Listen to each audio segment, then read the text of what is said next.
Assalamualaikum warahmatullahi wabarakatuh. Sahabat Mending rahmatullahi Allah. Ya mungkin Bunda agak terkejut ya membaca judul video ini.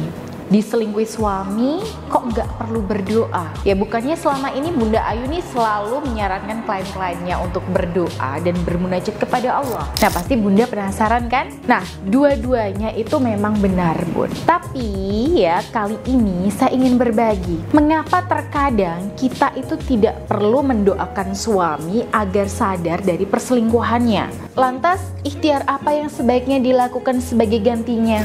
Ya di sini saya pernah mengijazah amalan ini pada salah satu klien saya dan alhamdulillah terbukti hasilnya. Klien saya ini awalnya merasa hancur ketika suaminya di sini selingkuh dengan seorang wanita. Ya saking hancurnya, beliau merasa tidak ada harapan.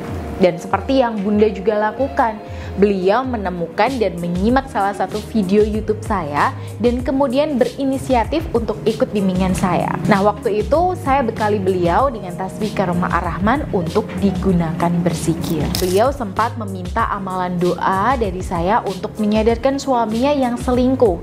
Tapi waktu itu saya tidak berikan. Kenapa?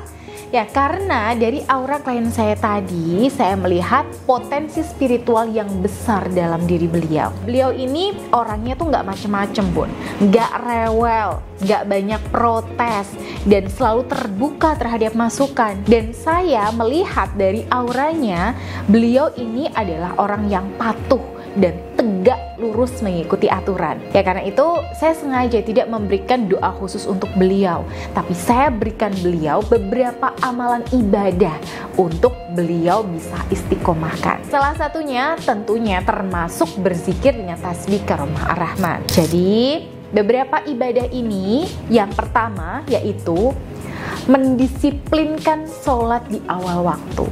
Ada sebuah hikmah yang mengatakan kalau kita ingin Allah mempercepat terkabulnya hajat kita, maka dahulukan sholat kita tepat di awal waktu. Jadi ketika azan berkumandang, beliau itu langsung siap-siap ambil wudhu dan sholat. Yang kedua nih, setiap selesai sholat, saya minta beliau untuk mendawamkan zikir dengan tasbih Karomah Ar-Rahman. Nah, zikir yang saya sarankan ya selain membaca Asma Ar-Rahman dari saya, juga saya sarankan untuk beristighfar Bun.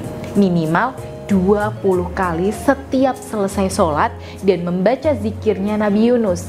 Ya Hayyu Ya Qayyum, La ilaha illa anta subhanaka inni kuntu minal zalimin sebanyak 40 kali. Jadi kalau di total sehari semalam itu minimal ada 100 kali istighfar dan 200 kali zikir Nabi Yunus. Nah setelah itu saya minta beliau untuk berdoa khusus untuk diri sendiri dan melakukan afirmasi positif. Ya Allah, bila ujian ini baik untukku, maka bukalah hatiku untuk menerimanya dengan lapang dada. Jika ujian ini adalah kehendak baik darimu, maka bantulah aku untuk ikhlas, serta berikanlah aku ilham dan semangat agar aku bisa lebih baik sebagai hambamu. Bismillahirrahmanirrahim.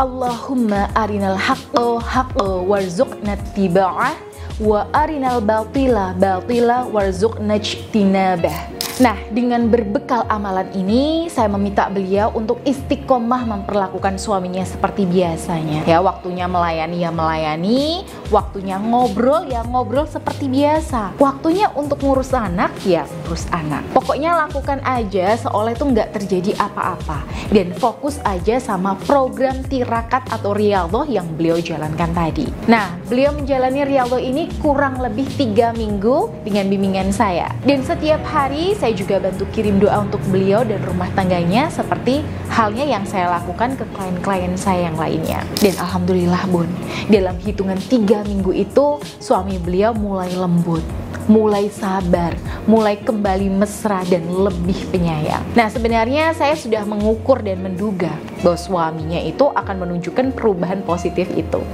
Kenapa? Ya karena selama 3 minggu bertirakat ini, klien saya ini seperti orang yang sedang berpuasa. Jadi fokus dengan tazkiyatun nafs ya alias pembersihan jiwa. Sehingga nggak sempat nih mengorek-ngorek aib suaminya. Mungkin berkah dari ketulusan dan keistiqomahan beliau melakukan taqarrub dan pendekatan diri kepada Allah yang mengundang rahmat Allah sehingga suaminya itu banyak menunjukkan perubahan positif. Nah, ketika sudah ada di fase yang seperti ini, barulah hati saya suami Anda perintahkan dengan beliau untuk bermunajat dan berdoa berzikir kepada agar Allah kunci memanfaatkan hati tasbih suaminya karomah dengan merah. cahaya Insya hidayah, Allah, supaya karomahnya hati bisa suami mengembalikan beliau ini itu cinta nggak dan kemana-mana keharmonisan lagi. rumah. Jadi itu tadi bun, ikhtiar yang dilakukan klien saya yang mana beliau itu tidak langsung berdoa dan menuntut Allah agar menyadarkan suaminya, tapi menyibukkan diri untuk membuktikan diri di mata Allah bahwa beliau ini tuh layak untuk diberikan anugerah yang indah. Jadi prinsipnya buktikan diri dulu ya, baru meminta.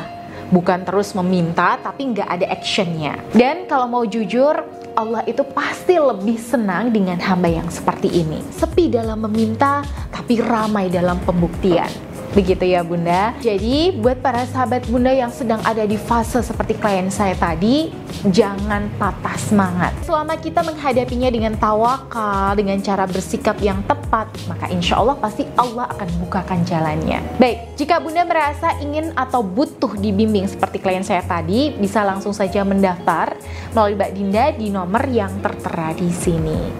Baik, akhirul kalam. Wassalamualaikum warahmatullahi wabarakatuh.